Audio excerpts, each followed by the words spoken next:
Hey guys, welcome back to our channel Maths with Deva. So இன்றைக்கி time and ஒர்க்கில் lesson 4 பார்க்கலாம். So நான் already வந்துட்டு ஒரு 3 வீடியோ அப்லோட் பண்ணிட்டேன் டைம் அண்ட் ஒர்க்குக்கு. Please go and check, because நீங்கள் அதை பார்த்தீங்கன்னா தான் உங்களுக்கு ஒரு பெட்டராக அப்புறம் கொஞ்சம் ஈஸியாக அண்டர்ஸ்டாண்ட் ஆகும் அப்கமிங் வீடியோஸ்லாம். ஸோ இன்னைக்கு லெசன் 4 பார்க்கலாம். ஸோ 4ல் என்ன பார்க்க போகிறோன்னா ஒர்க் அண்ட் வேஜஸ். இதுக்கு கொஸ்டின்ஸ் பார்க்குறதுக்கு முன்னாடி, இன்ட்ரோடக்ஷன் பார்க்குறதுக்கு முன்னாடி இதில் என்ன மாதிரியான கொஸ்டின்ஸ் கேட்பாங்கன்னு பார்க்கலாமா? ஷேர், இதை பற்றி தான் வந்து இதில் இருக்குமே.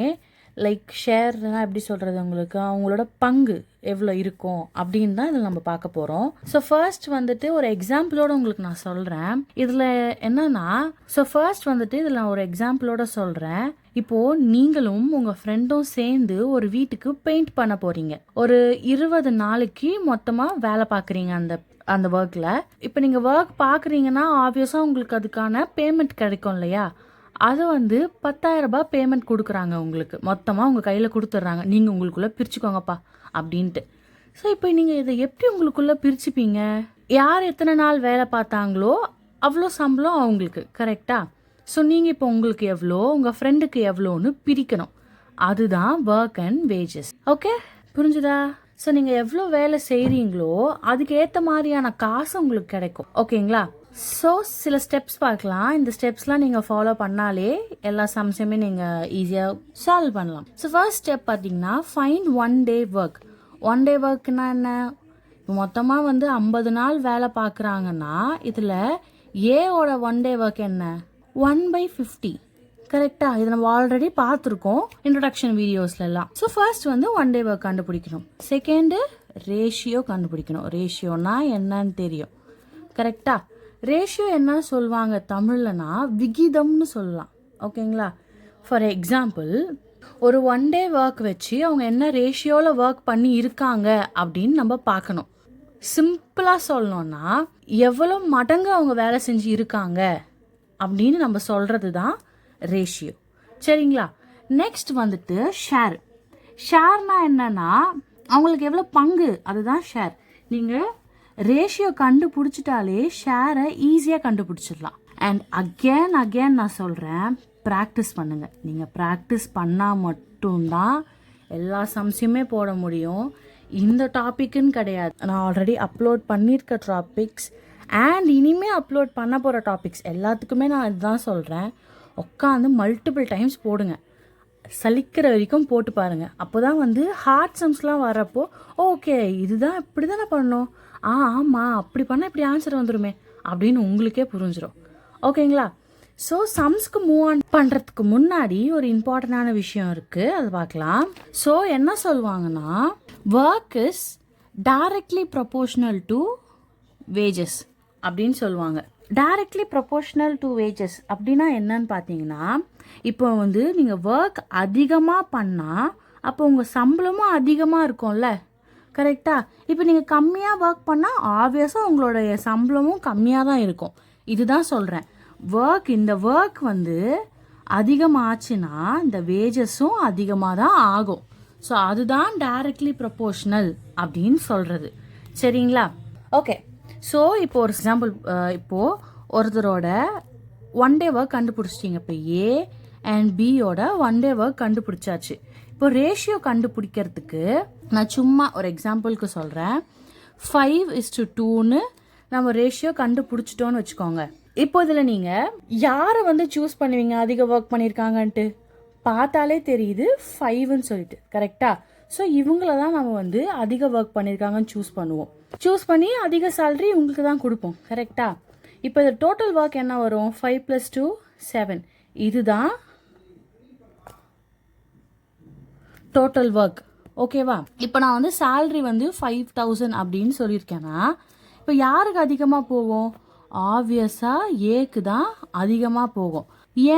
ஏன்னா 5 மடங்கு வேலை பார்த்துருக்காங்க.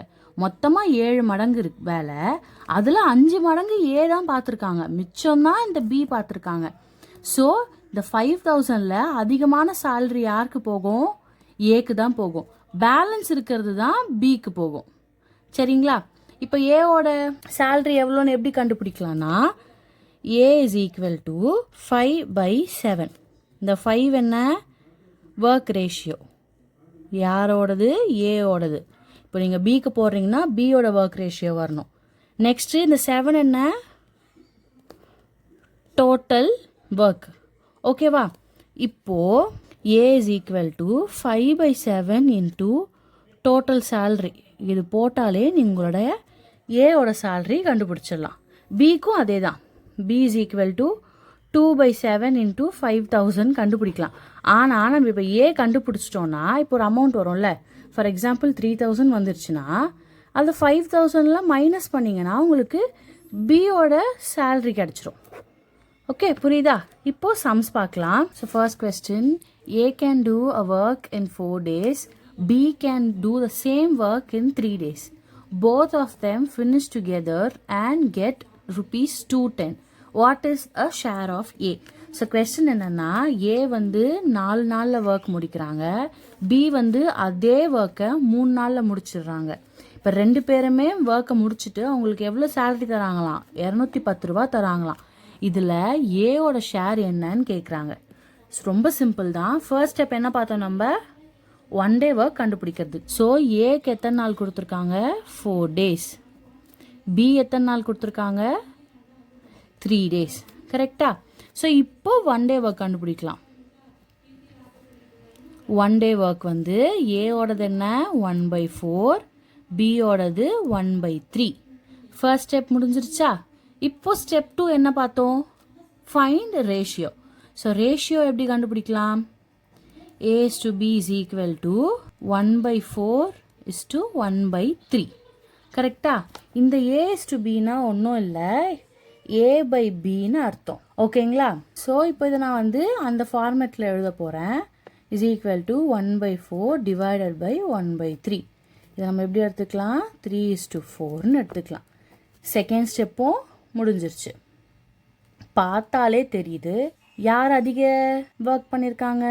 ஆப்வியஸாக பி தான் அதிக ஒர்க் பண்ணியிருக்காங்க. ஆனால் கொஸ்டினில் நம்மளுக்கு ஏவோட ஷேர் தான் கண்டுபிடிக்க கேட்டிருக்காங்க. ஸோ ஏவோட ஷேர் கண்டுபிடிச்சிடலாம். 3/7. 3 என்னது? ஏவோட ஒர்க்கு. ஸோ 7 என்ன? Total work multiplied by 210 salary. 7 times 7 30 times. இப்போது 3 into 30 கிடைக்கும். 90 days. ஏ எத்தனை நாளில் work? Sorry A is equal to 90 rupees.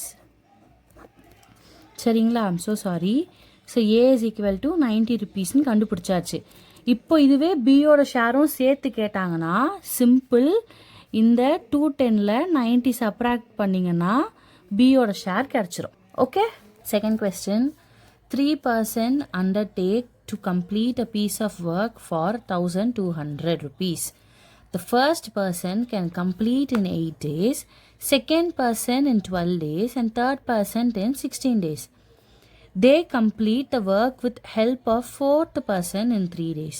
What does the fourth person get? So question என்ன சொல்லுதுன்னா, 3 பேர் வந்து ஒரு ஒர்க் பண்ணுறாங்களாம். அதில் வந்து மொத்தமாக அவங்களுக்கு 1,200 rupees சம்பளம் தராங்க. ஃபர்ஸ்ட் பர்சன் வந்து 8 நாளில் அந்த ஒர்க்கை முடிச்சிடுறாங்க. ரெண்டாவது பர்சன் 12 நாள் எடுத்துக்கிறாங்க. மூணாவது பர்சன் 16 நாள் எடுத்துக்கிறாங்க. ஓகேவா? இது மட்டும் இல்லாமல் அவங்க 4ஆவதாக ஒரு பர்சனோட ஹெல்ப்பையும் கேட்குறாங்க. அவங்க 3 நாளில் முடிச்சு கொடுக்குறாங்களாம். ஸோ இப்போது 4ஆவது பர்சன்ட் எவ்வளோ சேலரி எடுப்பாங்க அப்படின்னு கேட்குறாங்க. ஓகே. ஸோ ஃபர்ஸ்ட் ஸ்டெப் என்ன? எல்லாரோடைய 1 day ஒர்க் என்னன்னு கண்டுபிடிக்கிறது. ஸோ ஏவோட 1 day ஒர்க் என்ன? 8 days கொடுத்துருக்காங்க மொத்தம். ஸோ 1/8.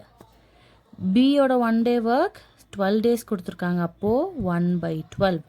சியோட 1 day ஒர்க் 16 days கொடுத்துருக்காங்க. ஸோ 1/16. டியோட 1 day ஒர்க் தெரியல நம்மளுக்கு. டி எத்தனை நாள் தனியாக ஒர்க் பண்ணியிருக்காங்கன்னு நம்மளுக்கு தெரியல. ஸோ அதை நம்ம கண்டுபிடிக்கணும். ஸோ டியோடதை கண்டுபிடிக்க ஒரு க்ளூ கொடுத்துருக்காங்க லாஸ்ட் பாயிண்டில். என்னன்னு பார்த்தீங்கன்னா, they complete the work with help of fourth person in 3 days.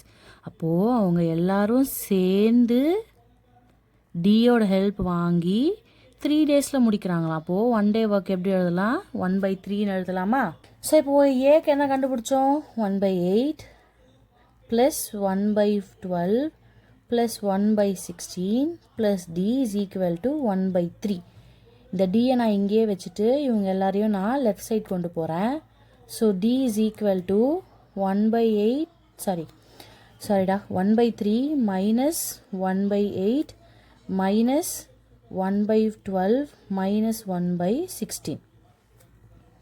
Okay, இப்போது டினாமினேட்டர்ஸ்லாம் டிஃப்ரெண்ட்டாக இருக்குது. எல்சிஎம் எடுக்கணும். எனக்கு எல்சிஎம் 48 வந்துச்சு. உங்களுக்கு என்ன எல்சிஎம் வந்ததுன்னு கமெண்ட்ஸில் சொல்லுங்கள்.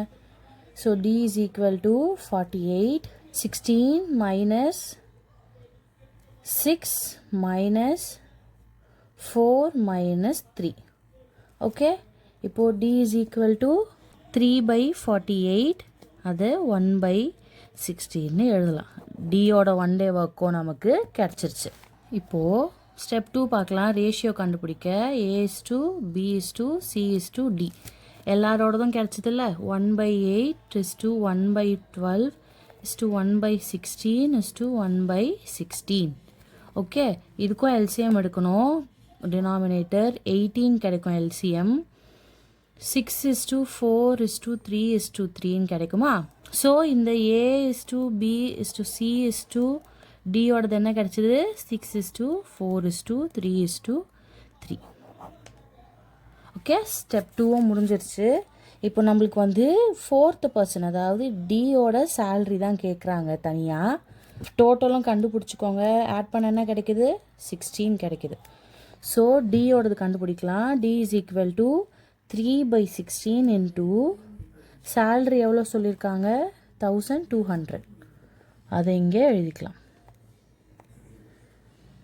இப்போ கேன்சல் பண்ணால் 75 கிடைக்கும். அப்போது T is equal to 3 × 75. T is equal to 225 rupees. Okay, next question. A, B and C complete work costing rupees 1800. A worked for 6 days, B for 4 days and C for 9 days. If their daily wages are in the ratio 5:6:4, how much amount will be received by A? So என்ன சொல்கிறாங்க, ABC 3 பேரும் சேர்ந்து 1800க்கு work பார்க்குறாங்களாம். ஏ வந்து 6 டேஸில் முடிக்கிறாங்க, B 4 டேஸில், C 9 டேஸில். அவங்களோட டெய்லி வேஜஸ்னால் ஒரு நாள் சம்பளம் வந்து 5:6:4 ரேஷியோவில் கொடுத்துருக்காங்க. இப்போ மொத்தமாக எவ்வளோ வந்து ஏ ரிசீவ் பண்ணுவாங்கன்னு கேட்குறாங்க. ஓகே, நல்லா புரிஞ்சுக்கோங்க. ஸோ டெய்லி வேஜஸ் கொடுத்துருக்காங்க ரேஷியோவில், மொத்தத்தை தான் கண்டுபிடிக்க சொல்கிறேன். ஓகேங்களா. ஸோ கொடுத்துருக்கிறத எழுதிருக்கலாம். A:B:C. இதில் வந்து நம்ம வந்து 1 டே ஒர்க் கண்டுபிடிக்கிற அவசியம் கிடையாது. ஏன் அப்படின்னா நம்மளுக்கு வந்து ரேஷியோ கொடுத்துட்டாங்க. ஸோ அதனால் நீங்கள் அந்த 1 டே ஒர்க் கண்டுபிடிக்க தேவையில்லை. அப்படியே நம்ம சம் போட ஸ்டார்ட் பண்ணலாம். ஸோ A:B:Cக்கு என்ன கொடுத்துருக்காங்க, 1 டே வேஜு 5:6:4. நல்லா பாருங்கள், இது டெய்லி வேஜஸ் தான் கொடுத்துருக்காங்க. ஓகேங்களா. இப்போது நம்ம என்ன கண்டுபிடிக்கணும்னா, மொத்தம் ஏ வந்து எத்தனை நாள் ஒர்க் பண்ணியிருக்காங்க, 6 டேஸ். அப்போது 5 × 6, ஒரு நாளைக்கு 5 ரூபானா 6 நாள் மொத்தமாக வேலை பார்த்தா 30 ரூபா வரும். கரெக்டாக அந்த கணக்கில் தான் இங்கே ரேஷியோ போடுறோம். நெக்ஸ்ட்டு பி வந்து 6 வந்து டெய்லி வேஜஸ்ஸு. இங்கே பி எத்தனை நாள், 4 டேஸ் ஒர்க் பண்ணியிருக்காங்க. ஸோ இன்ட்டு 4 போடுவோம். இன்ட்டு 4 போட்டால் 6 × 4 24 சி இன்ட்டு 9 போடுவோமா, 36 கிடைக்கும். இஃப் பாசிபிள் நீங்கள் இதில் கேன்சல் பண்ணலாம், இல்லை நான் அப்படியே போடுறேன்னா கூட போடலாம். நான் உங்களுக்கு இப்போ கேன்சல் பண்ணி காட்டுறேன். 6 டேபிளெலாம் கேன்சல் பண்ணுறேன். ஸோ கேன்சல் பண்ணால் 5:4:6 கிடைக்கும். இதுதான் A:B:Cயோட டோட்டல். ஓகேங்களா. டெய்லி வேஜில் இருந்து நம்ம இப்போது டோட்டல் கண்டுபிடிச்சிட்டோம். இப்போ ஈஸி தானே. ஸோ இங்கே டோட்டல் என்ன கிடைக்குது, 15 கிடைக்குமா. நம்மளை வந்து ஏவோடது கண்டுபிடிக்க சொல்கிறாங்க.